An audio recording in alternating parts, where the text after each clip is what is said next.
Good morning, students. Today's thought. A champion is a dreamer who never give up.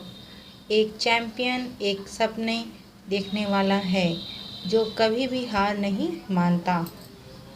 इसका अर्थ ये है कि हमें अपने लक्ष्य को प्राप्त करने के लिए छोटे से ही प्रयत्न करना चाहिए, तभी वह इंसान बड़ा होकर चैम्पियन बन सकता है। और चैम्पियन बनने के लिए अपने सपने को देखना, कोई कभी भी हार नहीं मानता। यानी जो सपना देखता है कि हमें कुछ करना है भविष्य में, वह ज़िंदगी में कभी हारता नहीं है। ओके, आज हम लोग पढ़ेंगे हिंदी फर्स्ट का चैप्टर 4 नन्हा फनकार। इसमें एक छोटे बच्चे की स्टोरी है। वह कैसा अपना फनकार दिखाता है, कैसा उसका कलाकारी नक्काशी उसने कैसे कैसे किया, और उसके जीवन की कहानी इस पाठ के माध्यम से हम लोग पढ़ेंगे। ठीक है।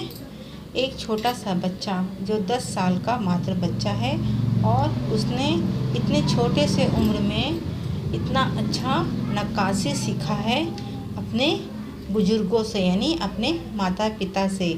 और नक्काशी के द्वारा वो अकबर जैसे राजा को भी अपनी नक्काशी का शौकीन बना लेता है, और उन्हें भी विवश करता है कि राजा भी उसके पास बैठकर नक्काशी सीखते हैं। आइए हम इस चैप्टर को पढ़ेंगे। एक लड़का एक चौकोर लाल पत्थर के पास बैठा है। उसने जल्दी जल्दी कोई प्रार्थना बुदबुदाई और छेनी हथौड़ा उठाकर अपने काम में जुट गया। जब हम लोग कोई नया काम करते हैं तो भगवान का नाम लेते हैं। वैसे यह भी एक छोटा सा बच्चा है और पहली बार छेनी हथौड़ी उठाकर काम करना शुरू कर रहा है, तो भगवान का नाम लेकर के ही छेनी हथौड़ी उठाया और अपना काम शुरू कर दिया। कुछ दिन पहले ही उसने एक पत्थर पर घंटियों की कतारें और कड़ियों किरना शुरू किया था। लड़के ने अपनी अधवनी अधूरी घंटी पर छेनी की नोक टिकाई और सावधानी पूर्वक हथौड़े से घंटी पर नक्काशी करने में जुट गया। यानी वह कुछ दिन पहले से ही नक्काशी का काम शुरू कर चुका था और उसने घंटी में नक्काशी बनाना शुरू किया था और सावधानी पूर्वक उसी में काम प्रारंभ किया है। ठीक है। हथौड़े के बार से पत्थर पर जो कटाव उभरता, पत्थर की किरचें छितरा जाती और वह आंखें सिकोड़ लेता। साथ साथ धीमी आवाज़ में और कुछ गुनगुनाने भी लगता था। उनके चारों ओर दूसरे शतरंजराज में अपने अपने काम में डूबे थे, जो कि ये पहला बहुत दिन नहीं हुआ था इसको काम किए हुए। तो जितनी बार वह हथौड़ी छेनी मारता था तो उसकी आंखें बंद हो जाती थी। किससे? जोर की आवाज़ से। लेकिन उसके पास में बैठे कुछ और लोग काम कर रहे थे, वो हथौड़ी की आवाज़ से उन्हें कोई फर्क नहीं पड़ रहा था। केशव 10 साल का था। अभी अपना काम सीख ही रहा था। यानी कि वह 10 साल का बच्चा, जिस तरह आप लोग छोटे छोटे हैं उसी तरह केशव भी बहुत छोटा था और वह अभी काम सीख रहा था। पिता के एक बार करके दिखाने से सीधी लकीरों द्वारा घुमावदार डिज़ाइन उकेर सकता था। अब तक उसने नक्काशी का जो भी काम किया था उसमें से तो इन घंटियों को बनाना ही सबसे ज़्यादा मुश्किल था। केशव जानता था कि एक दिन तो ऐसा ज़रूर आएगा जब वह बहुत बारीक जालियाँ, महीन नफीस बेल बूटे, कमल के फूल, लहराते हुए सांप का इठलाकर चलते हुए घोड़े, ये सब पत्थर पर उकेर पाएगा। ठीक उसी तरह जैसे उसके पिताजी करते हैं। यानी कि उसे इन सब चीज़ों को सीखने का शौक़ था। अपने पिता की तरह महीन और बारीक काम करने में का वो बहुत शौकीन था। लेकिन अभी जो कि वो नया नया सीख रहा था, वह जानता था कि एक दिन मैं पिता के समान इस तरह का कार्य कर पाऊँगा। कई साल पहले जब वह पैदा भी नहीं हुआ था, उसके माता पिता गुजरात से आगरा आकर बस गए थे। बादशाह अकबर उस वक्त आगरे का किला बनवा रहे थे और केशव के पिता को यही काम मिल गया था। यानी बादशाह अकबर जब किला बनवा रहे थे तब इसका जन्म हुआ था और इसके पिता आगरा में ही आकर के बस गए थे, वहीं पर काम करने लगे थे। आगरा में ही हुआ था। उसे गुजरात के पुश्तैनी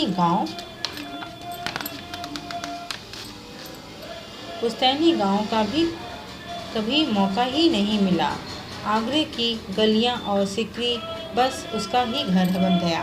यानी कि उनके माता पिता यहाँ पर आकर काम में इतना व्यस्त हो गए कि वो कभी अपने गांव नहीं जा पाए। यही उसका अपना घर होकर रह गया। चारों ओर रही छेनी हथौड़ी की ठक ठक खटखट के बीच केशव को किसी के कदमों की आहट भी सुनाई पड़ी। इसलिए अचानक कानों में एक आवाज़ पड़ने से वह चौंक उठा। माशाअल्लाह, यह घंटियाँ कितनी सुंदर है, तुमने खुद बनाई है? मतलब जब वह वहाँ पर नक्काशी का काम कर रहा था तो नक्काशी के ठक ठक खटखट की आवाज़ों से, हथौड़ी की छेनी की आवाज़ों के अलावा भी उसे एक पैर से चलने की आवाज़ सुनाई पड़ी और वह चलने की आवाज़ अचानक से थम गई और किसी ने कहा कि माशाअल्लाह, मतलब क्या कितनी अच्छा चीज़ है ये, तुमने क्या ये घंटी की नक्काशी खुद बनाई है? ये घंटी कितनी सुंदर लग रही है। पीछे मुड़कर केशव ने आंखें उठाई और उसने देखा, एक आदमी को देखा। उसे क्या दिखा? एक आदमी दिखा। बेशक मैंने ये घंटी बनाई है, क्या मैं आपको पत्थरों पर नक्काशी करता नजर नहीं आ रहा हूँ? देखते ही मैं भी पत्थर को तराश रहा हूँ।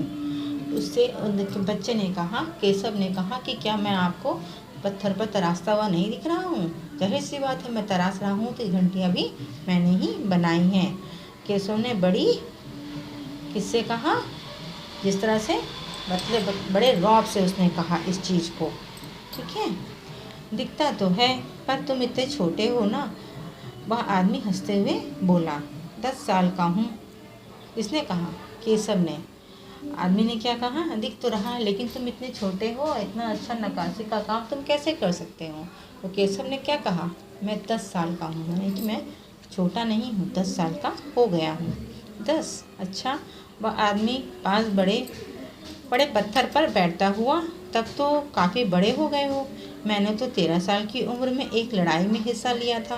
अब केशव उस आदमी को अच्छी तरह देख पा रहा था क्योंकि वह पत्थर पर आकर बैठ गया था, जो कि केशव भी छोटा था और वह आदमी भी अब उसी के बराबर पे आ गया था, तो वह उसको बराबर से देख पा रहा था, नहीं तो उसे अपना सर उठा करके उसे देखना पड़ रहा था, है ना। तो उसकी उम्र रही होगी 30 से ऊपर। कद मझोला है और सफ़ेद अंगार और पैजामा पहने हुए, लंबे बाल, गहरे लाल रंग की पगड़ी अच्छी तरह से ढकी हुई।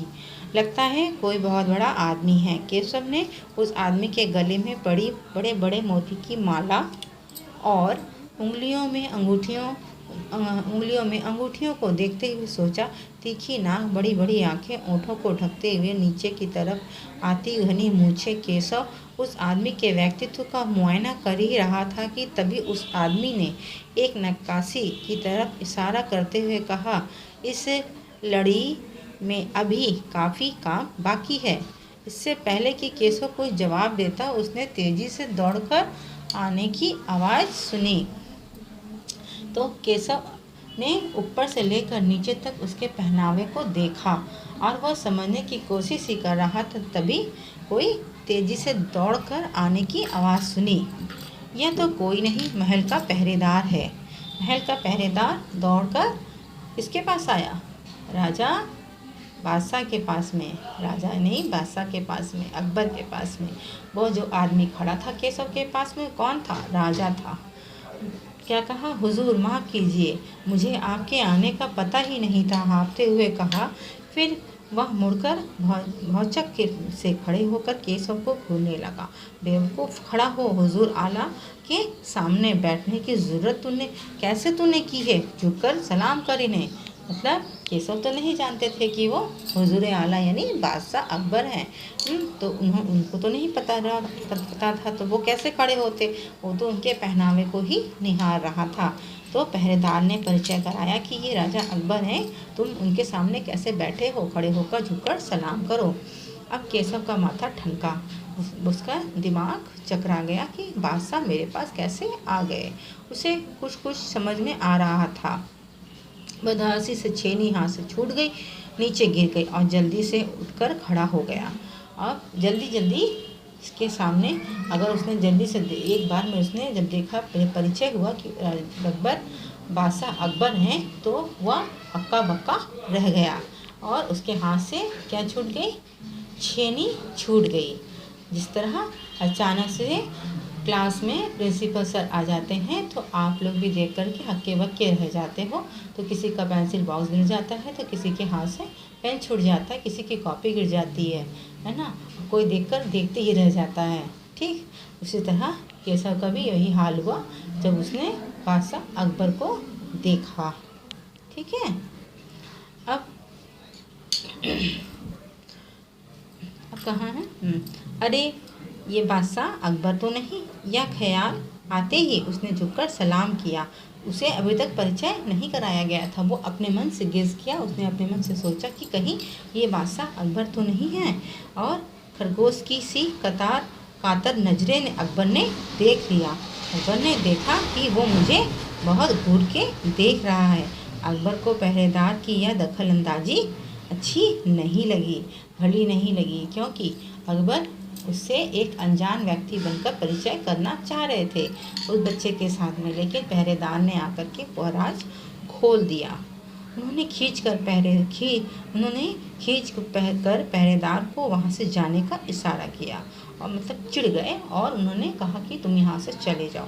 ठीक है सिपाही, कुछ देर के लिए हमें अकेला छोड़ दो, मतलब तुम यहाँ हमें अकेला छोड़ दो केशव के साथ और तुम यहाँ से चले जाओ। पहरेदार तो चला गया, मगर केशव असमंजस में था। उससे क्या करना चाहिए, वापस अपना नक्काशी का काम शुरू करे या बादशाह को हुक्म के इंतज़ार में खड़ा रहे। दिल तो उसका अभी भी धक धक ही कर रहा है। हाँ, अब वो डरा हुआ है नहीं था, क्योंकि अकबर प्यार से उसे देखते हुए मुस्कुरा रहे थे।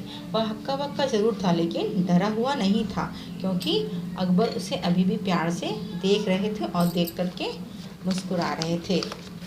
लेकिन वो समझ नहीं पा रहा था कि मैं क्या करूं, मैं खड़ा रहूं कि वापस अपने काम में चला जाऊं।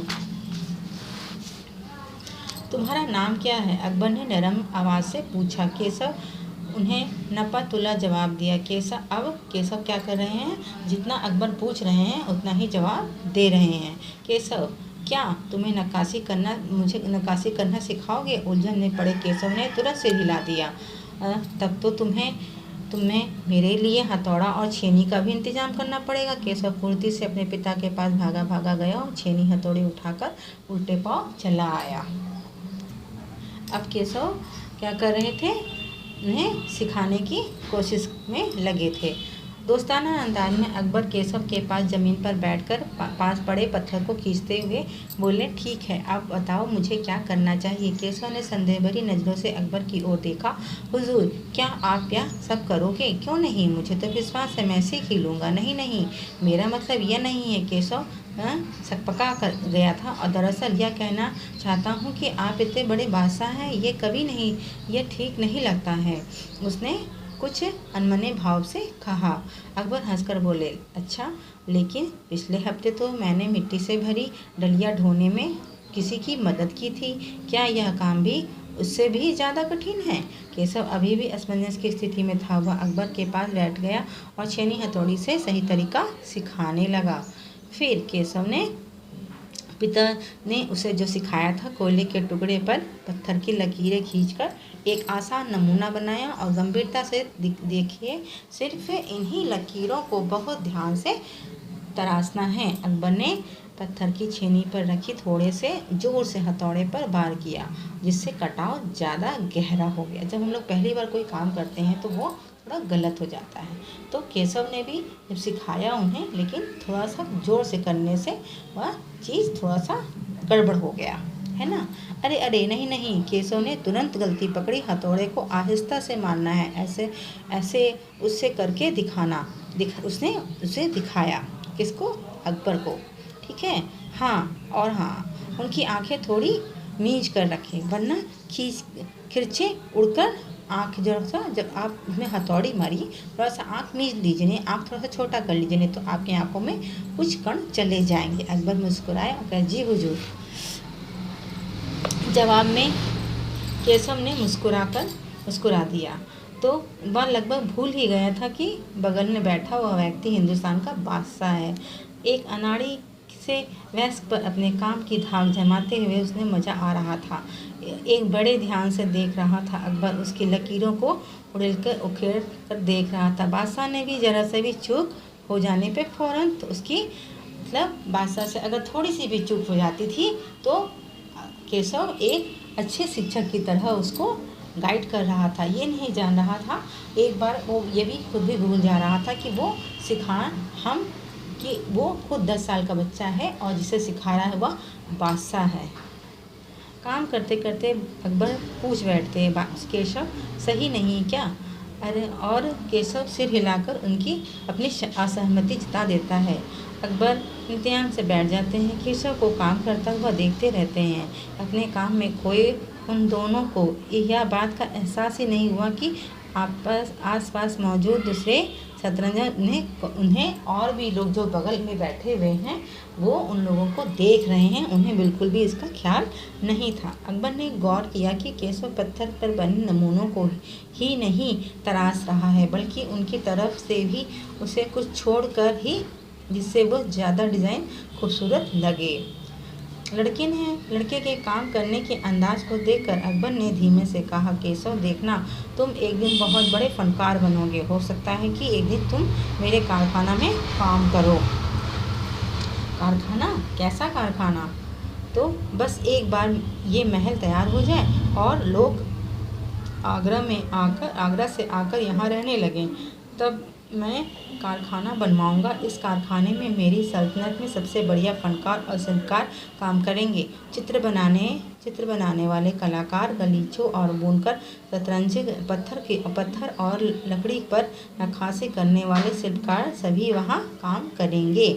केशव का चेहरा चमक उठा, मुस्कुराते हुए बोला, मैं वहाँ ज़रूर काम करूँगा। जब केशव ने सुना कि राजा एक बहुत बड़ा महल बना रहे हैं और वहाँ अच्छे अच्छे शिल्पकार और फनकार को वहाँ पर रखने वाले हैं, तब केशव ने अपनी सहमति दी कि मैं आपके उस महल में ज़रूर काम करूँगा।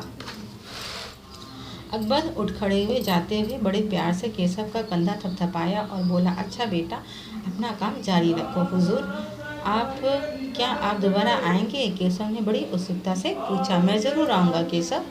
फिर से तुम पूरे दिन शतरंज राशों में के बीच केशव को धूम मची रही। वह बार बार बादशाह से हुई अपनी मुलाकात सबको बताता रहा। जब कोई भी बड़े व्यक्ति हम लोगों से मिलने आते हैं और हम लोगों के घर में आते हैं या हम लोग से कहीं बाहर मिलते हैं, तो वो हम लोगों का बहुत खुशनसीब पल होता है। हम बड़े यादगार पल होते हैं, है ना। तो हम लोग अपनी उस पल को, खुशनसीब पल को सबके संग शेयर करते हैं। तो उस तरह केशव भी अपने उस पल को अपने सभी सहपाठियों के संग शेयर कर रहा था। रात हो गई। केशव बहुत थका हुआ था। आंखों में नींद कहाँ, लेकिन उसके आँख में नींद नहीं थी। वह धीरे से अपने पिता के बिस्तर में घुस गया। पिताजी ने मुस्कुरा कर कहा, तुम तो अभी से इतने प्रसिद्ध हो गए हो। बादशाह सलामत ने कहा कि एक दिन मैं बहुत बड़ा कलाकार बनूंगा। उनके पापा ने कहा कि अभी से तुम बहुत फेमस हो गए हो। बादशाह ने कहा कि तुम बड़े कलाकार बनोगे। अपने सिर को पिता के बाहों में सहराते टिकाकर केशव धीरे से बोला, हमारे बादशाह बहुत ही नेक इंसान हैं। बिल्कुल सही, पिता ने कहा।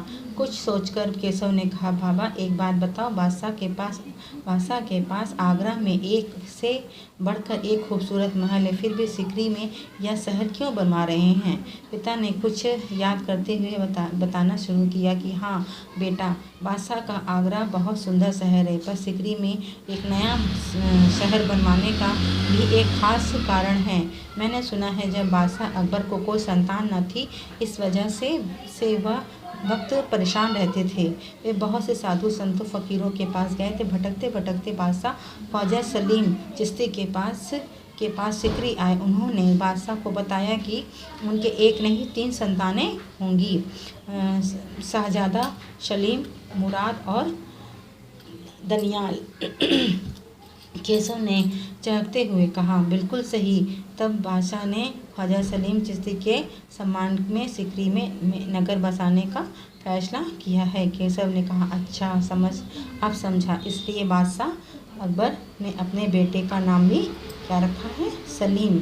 हाँ और हाँ, इसी कारण हम यहाँ एक नए शहर के लिए पत्थरों की तलाश कर रहे हैं। इसी शहर में महल के बनने के लिए पत्थरों को तराशा जा रहा है। केशव अपनी आंखों में नींद लिए हुए आवाज़ से बोला। पिता ने देखा कि उसका बेटा सो गया है ना। तो इस तरीके से आप लोगों के पास यह स्टोरी पहुंची है। जिनके बच्चों के पास बुक नहीं है वो बुक खरीद लें। बहुत ही इंटरेस्टिंग और मज़ेदार स्टोरी है। इसको आप पढ़ें और समझें, ठीक है। और इसका एक सारांश रफ कॉपी में लिखकर मुझे सेंड करेंगे। आप लोग जब होमवर्क सेंड करेंगे तब ये भी सेंड करेंगे, ठीक है।